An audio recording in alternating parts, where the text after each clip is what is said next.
করেছিলাম জয়রাম মাহাতোকে, অত্যন্ত বিশ্বাস করেছিলাম, কারণ আজকে যুব সমাজ সত্যিকারের ওয়ার্ককে ভালোবাসে, আমরা ভালোবাসছি। কিন্তু সেদিন ও যে আসলো আমাদের কি বলে জিদারু, তুমি কেন এলে? জয়রাম ভাই এসেছে ওখানে উৎপীড়িতের কাছে, যে গ্রামটায় অত্যাচারিতা পীড়িতা, সেই গ্রামে তুমি এসেছো, আর সেই গ্রাম থেকে তুমি বলছো কি বলছো যে পুলিশের কোনো দোষ নেই। তাহলে এই লোকগুলো কি ঢুকে দিয়েছিল এমনি?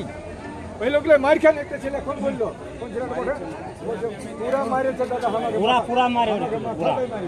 মাথায় মারি,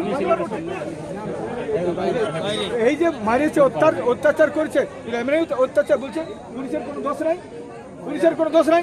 তাহলে এইখানে মিটিং হইলো, লক্ষাধিক লোকের সমাবেশ হইলো, তাহলে এই লক্ষাধিক সমাবেশকে তুমি তো পদাঘাত করলে, লাত মারলে তুমি, কারণ এটা ছিল শুধু পুলিশের অত্যাচারের বিরুদ্ধে, সন্ত্রাসের বিরুদ্ধে।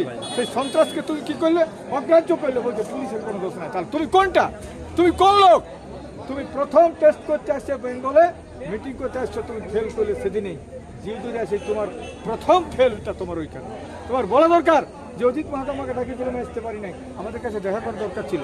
এইখানে পুলিশ কিভাবে দমন পীড়ন করছে তুমি কি জানো? এখানে আমাদের আন্দোলনের ইতিহাস তুমি জানো? আন্দোলনের ইতিহাসটা তোমার জানা নাই। This news is sponsored by